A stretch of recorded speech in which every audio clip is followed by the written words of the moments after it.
નમસ્કાર વિદ્યાર્થી મિત્રો, આજથી આપણે ધોરણ 11ના ગણિતના ઓનલાઈનના વર્ગો શરૂ કરવા જઈ રહ્યા છીએ. ધોરણ 11ના ગણિતમાં કુલ 16 ચેપ્ટર છે, 16. એનું પહેલું ચેપ્ટર છે ગણ. તમે આગળના ધોરણમાં ગણ ચેપ્ટર વિશે ભણી જ ગયા છો, તમને સારું એવું ફાવે છે. આપણે ગણમાં શું ભણવાના છીએ તેના વિશે, તેના મુદ્દાઓ વિશે વાત કરી લઈએ. એનો પહેલો પોઈન્ટ છે ગણ અને તેનું નિરૂપણ. ગણ વિશે આપણે સમજવાનું છે અને તેનું નિરૂપણ કેવી રીતે મેળવવું એ આપણે જોવાનું છે. એનો બીજો પોઈન્ટ છે ખાલી ગણ. ત્રીજો પોઈન્ટ શાંત અને અનંત ગણો. ચોથો પોઈન્ટ સમાન ગણો છે. પોઈન્ટ 5 ઉપગણ. તમને ખ્યાલ છે એના વિશે. હવે નવો પોઈન્ટ છે તમારા માટે અને એ છે ઘાતગણ. ભણીશું આને પણ આપણે જ્યારે સ્ટેપ બાય સ્ટેપ આવી જશું, મુદ્દા એક પછી એક આપણે બનાવીશું ત્યારે તમને ખબર પડશે. એનો 7મો પોઈન્ટ છે સાર્વત્રિક ગણ. તમને ખ્યાલ જ છે. એના પછીનો પોઈન્ટ વેન આકૃતિ છે. 9મો પોઈન્ટ છે એનો ગણ ક્રિયાઓ. તમે આગળના ધોરણમાં છેદ ક્રિયા અને યોગ ક્રિયા વિશે ભણી જ ગયા છો. એવી બીજી પણ ક્રિયાઓ છે. 10મો પોઈન્ટ છે પૂરક ગણ. એના વિશે પણ તમે જાણો છો. અને આનો છેલ્લો પોઈન્ટ છે બે ગણના યોગગણ અને છેદગણ પરના વ્યવહારિક કોટ પ્રશ્નો. ચલો આગળ ભણીએ છીએ. સૌ પ્રથમ ગણની સંકલ્પના આપવાની છે. ગણ એ સુવ્યાખ્યાયિત વસ્તુઓનો સમૂહ છે. મતલબ સમૂહ એટલે જ ગણ, પણ કેવો સમૂહ કે જે સુવ્યાખ્યાયિત હોય. સુવ્યાખ્યાયિત એટલે શું?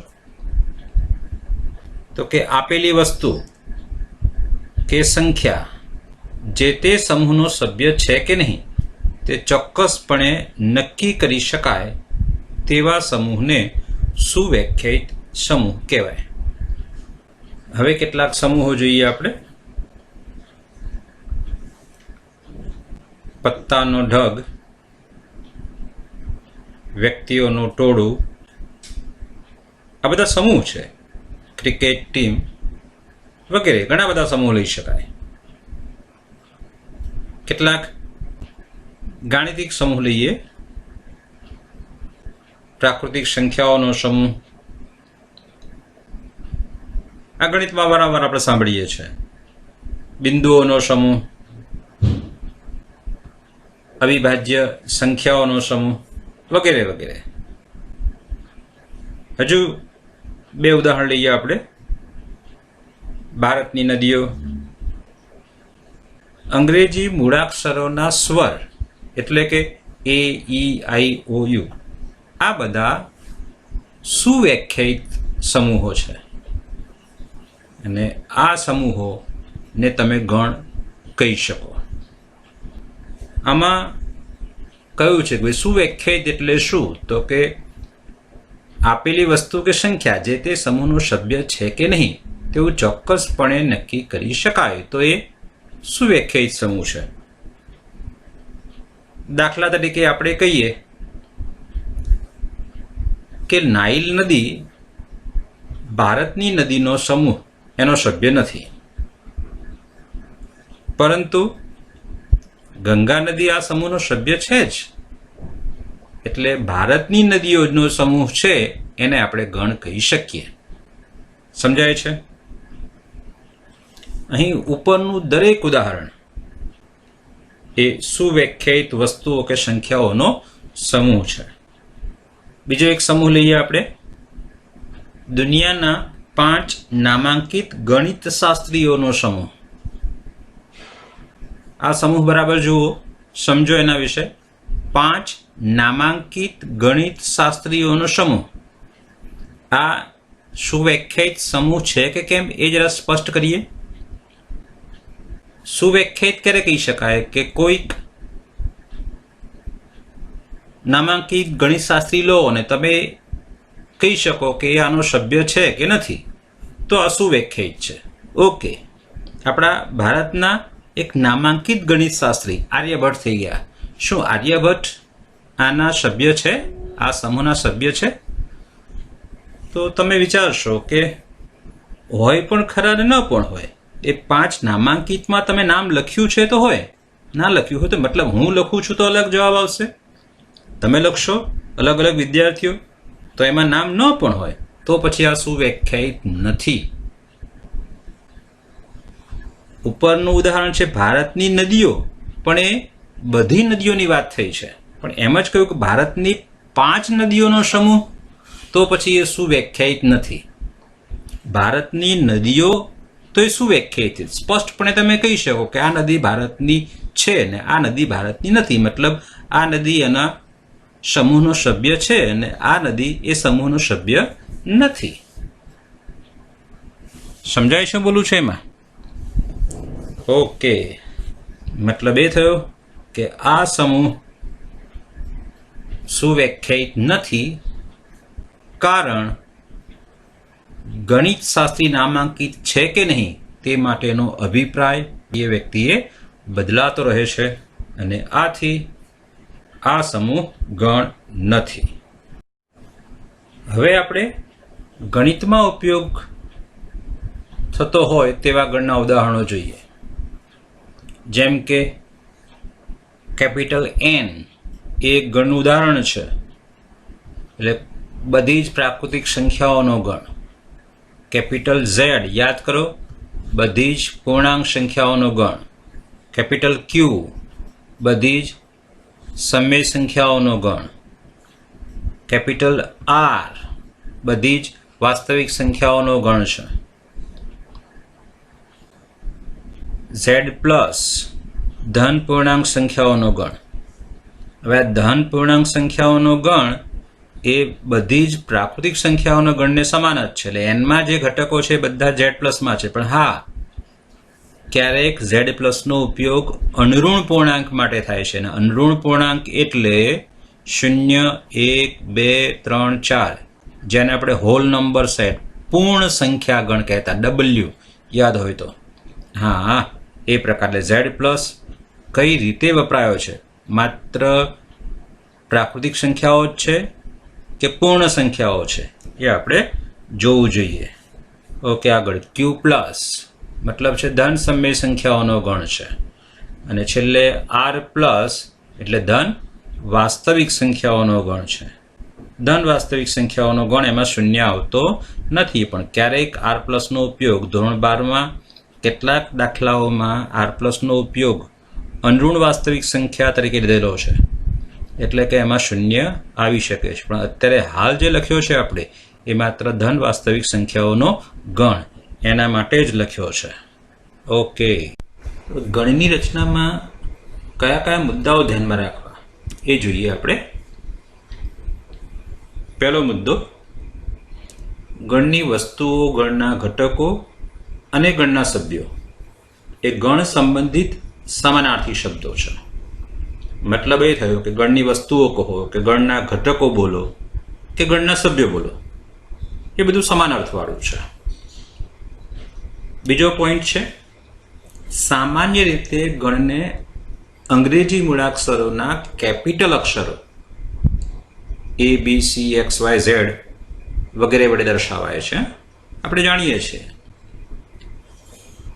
આપણે આગળના પોઈન્ટમાં જોયું કે પ્રાકૃતિક સંખ્યાઓના ગણને આપણે કેપિટલ N વડે દર્શાવ્યો છે. પૂર્ણાંક સંખ્યાઓના ગણને કેપિટલ Z વડે દર્શાવ્યો છે. બરાબર છે? ઓકે, આગળનો પોઈન્ટ જોઈએ. ગણના સભ્યોને અંગ્રેજી મૂળાક્ષરોના નાના અક્ષરો વડે દર્શાવાય છે. ગણના સભ્યો તમારે બતાવવા છે ગણની અંદર, તો આપણે સ્મોલ લેટર વાપરવાના છે. Small a, small b, small c વાપરો, સ્મોલ XYZ વાપરો, એ પ્રકારે લેવાનું છે. ઓકે, આગળનો પોઈન્ટ જોઈએ છે. જો એ ગણ એનો ઘટક હોય તો આપણે શું કહેવાનું છે? એ એનો સભ્ય છે. અને એને અંગ્રેજીમાં તમને આવડે છે એ રીતે એ બિલોંગ્સ ટુ એ એમ આપણે વાંચવાનું છે, એમ બોલવાનું છે કે એમ કહેવાનું છે. આ જે એનો સભ્ય છે, એ બિલોંગ્સ ટુ એ છે, એનો સંકેત જરા યાદ કરો. તમને ખ્યાલ છે એ પ્રકારે એને ગ્રીક સંકેત અને એપ્સાઇલોન કહેવાય છે અને આપણે બોલવાનું છે બિલોંગ્સ ટુ. એટલે ગ્રીક સંકેત બિલોંગ્સ ટુ વડે દર્શાવીશું. એટલે આમ એને એનો સભ્ય છે તો એને સંકેતમાં દર્શાવવું હોય તો એ બિલોંગ્સ ટુ એ લખીશું. આગળનો પોઈન્ટ, જો બી એ ગણ એનો સભ્ય ન હોય તો તેને આપણે બી ડઝ નોટ બિલોંગ ટુ એ વડે દર્શાવવાનું છે. એટલે કે બી એ ગણ એનો સભ્ય નથી. એનું ભાષાંતરી રીતે થશે, એની સમજણ એ રીતે કે બી ડઝ નોટ બિલોંગ ટુ એ મતલબ બી એ ગણ એનો સભ્ય નથી. અને એને આપણે ઇંગ્લિશમાં અત્યારે બોલ્યા એ પ્રકારે કે બી ડઝ નોટ બિલોંગ ટુ એ પ્રકારે આપણે વાંચવાનું છે. હવે આ ગણને દર્શાવવાની બે રીત છે, બે પદ્ધતિઓ છે. બંને રીત તમે જાણો જ છો. આગળના વર્ગમાં, આગળના ધોરણમાં, આગળના સ્ટાન્ડર્ડમાં તમે ભણી જ ગયા છો. પહેલી રીત છે યાદીની રીત. એને અંગ્રેજીમાં રોસ્ટર ફોર્મ અથવા તો ટેબ્યુલર ફોર્મ વંચાય છે.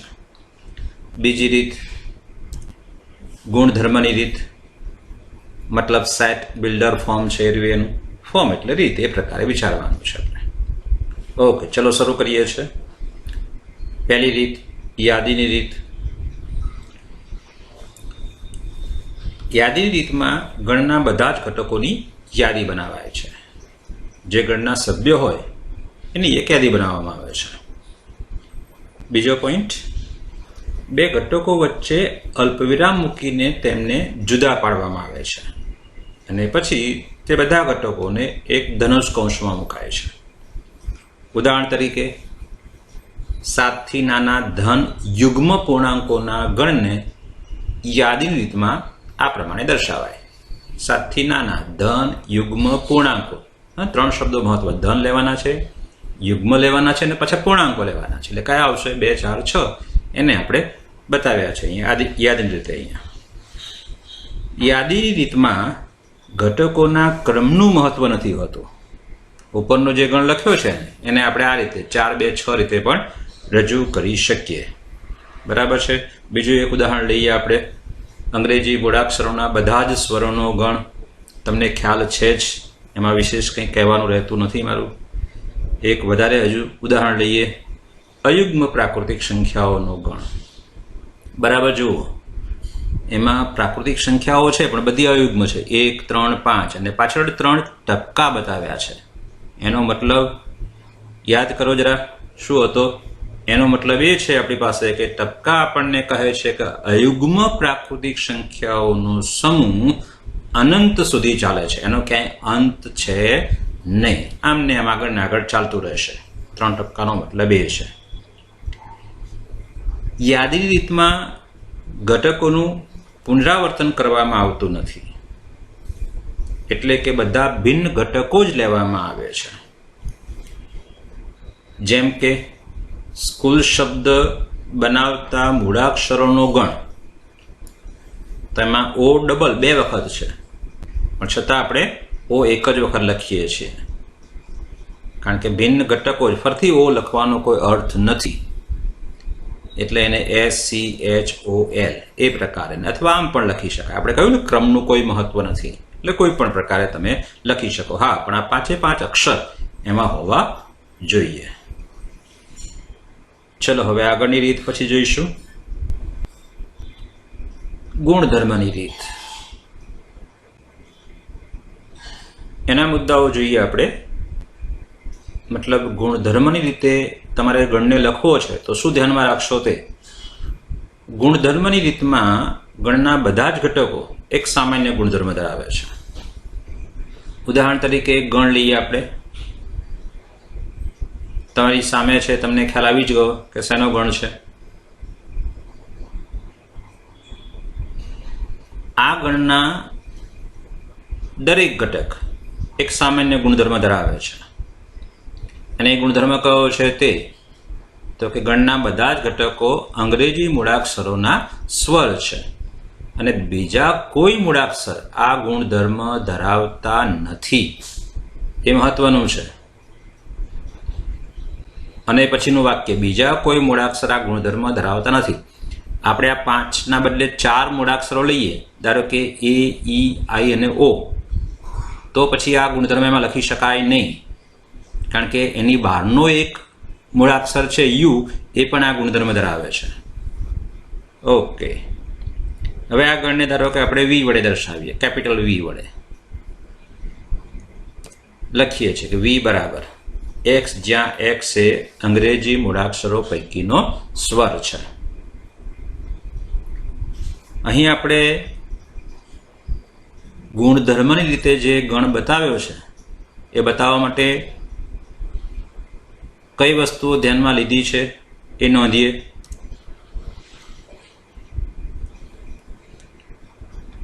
એક કે ગણનો સભ્ય બતાવવા માટે સંકેત એક્સનો ઉપયોગ કર્યો છે.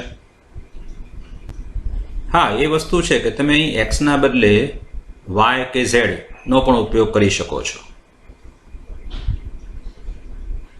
તેના પછી આપણે કોલન લખેલ છે, કોલન, હા, 2 ટપકા જે છે ને, એક્સ જ્યાં, જેને આપણે જ્યાં બોલીએ છીએ, આપણે એને જ્યાં કોલન નથી બોલવાનું, એને એ સંકેત કોલન છે, આપણે એનો મતલબ કે જ્યાં એવું વિચારવાનું છે. કોલનની સંજ્ઞા કર્યા પછી ગણના બધા જ ઘટકોનો સમાવેશ થાય તેવો લાક્ષણિક ગુણધર્મ લખીએ છીએ. કોલન લખ્યા પછી ઉપર લખ્યું છે આપણે વીની અંદર કે એક્સ એ અંગ્રેજી મૂળાક્ષરો પૈકીનો સ્વર છે. આ જે ગુણધર્મ છે એ તે ગણમાંના 5 ઘટકો, 5 સભ્યો એ ગુણધર્મ ધરાવે છે. અને પછી છેલ્લે આપણે આ સમગ્ર વર્ણનને ધનુષ કૌંસથી બંધ કરીએ છીએ. સમજાઈ ગયું? આ રીતે આપણે એની રચના કરવાની છે. હવે આપણે કેટલાક ગણને ગુણધર્મની રીતે રજૂ કરીએ. ગણ એ લઈએ છે. જો જરા ગણ એમાં 1 2 3 6 7 14 21 ને 42 આપેલું છે. આ એના જે ઘટકો છે એનો એક સામાન્ય ગુણધર્મ શોધવાનો છે. સામાન્ય એટલે આ બધા જ ઘટક સરખો ગુણધર્મ ધરાવતા હોય એવો ગુણધર્મ આપણે વિચારવાનો છે. ઓકે, શરૂઆતમાં તમને નહીં દેખાય સ્પષ્ટ, પણ હું કહું છું જરા જુઓ. છેલ્લો ઘટક પહેલાં જુઓ, 42, એની આગળ 21, 21, એની આગળ 14, એની આગળ 7. આ જોઈને ખ્યાલ આવશે કે 21 એ 42નો અવયવ છે, 14 પણ 42નો અવયવ છે, 7 42નો 7 છક 42, હા, 6 પણ 3 2 1, મતલબ આ શું છે, બધા 42ના અવયવ છે. બરાબર છે? તો એને આપણે આ રીતે દર્શાવી શકાય કે એ બરાબર એક્સ, જ્યાં એક્સ એ 42નો પ્રાકૃતિક પૂર્ણાંક અવયવ છે. બરાબર છે? બીજો એક ગણ લઈએ છીએ, બી બરાબર એ, ઈ, આઈ, ઓ, યુ. આ તો આપણે આગળ હમણાં જોઈ જ ગયા. એને પણ આપણે લખીએ છીએ કે બી બરાબર વાય, જ્યાં વાય એ અંગ્રેજી મૂળાક્ષરો પૈકીનો સ્વર છે.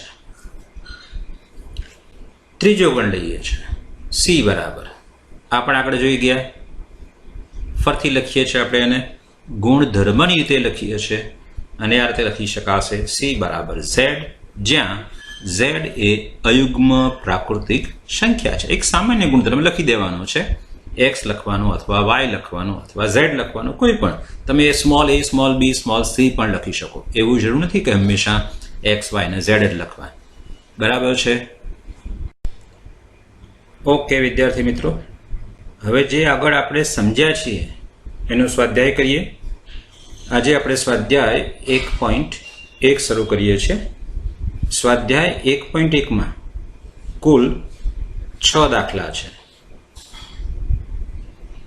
એનો આજે પહેલો દાખલો આપણે ગણવાના છીએ. નીચેનામાંથી કયા સમૂહ ગણ દર્શાવે છે તમારો જવાબ ચકાસો.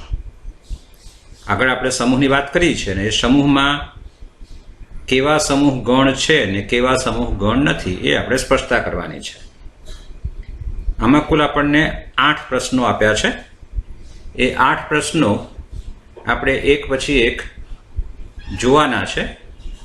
હું તમને શરૂઆતના 3 પ્રશ્નોનું સોલ્યુશન અત્યારે આપું છું અને બાકીના તમારે 5 જાતે કરવાના છે. હવે આ સ્વાધ્યાય તમારે આજે આ લેક્ચર જોયા પછી તમારી નોટબુકમાં સરસ અક્ષરે ઉતારી લેવાનું છે અને આગળની જે વ્યાખ્યા છે ગણની સંકલ્પના છે એ ગણની સંકલ્પના, ગણની રીતો અને એના વિશેની નોંધ, એની પણ એક સામાન્ય નોંધ લખવાની છે. ફરીથી આગળ થોડીક તમે નોંધ લખશો કે જે આપણને જરૂરી છે. આખું લેક્ચર ઉતારવાની જરૂર નથી. આગળની નોંધ મહત્વની છે એ નોંધ લખશો અને પછી સ્વાધ્યાય 1.1 શરૂ કરશો. સ્વાધ્યાય 1.1નો પહેલો દાખલો આખો તમારે નોટબુકમાં લખી લેવાનો છે, એટલે ગણી લેવાનો છે. અને પછી ગૂગલ ક્લાસરૂમમાં મને અપલોડ કરવાનો છે. ગૂગલ ક્લાસરૂમની એપ કેવી રીતે ડાઉનલોડ કરવી, એમાં હોમવર્ક કેવી રીતે સબમિટ કરવું એ હું તમને પછી સમજાવું છું. ઓકે,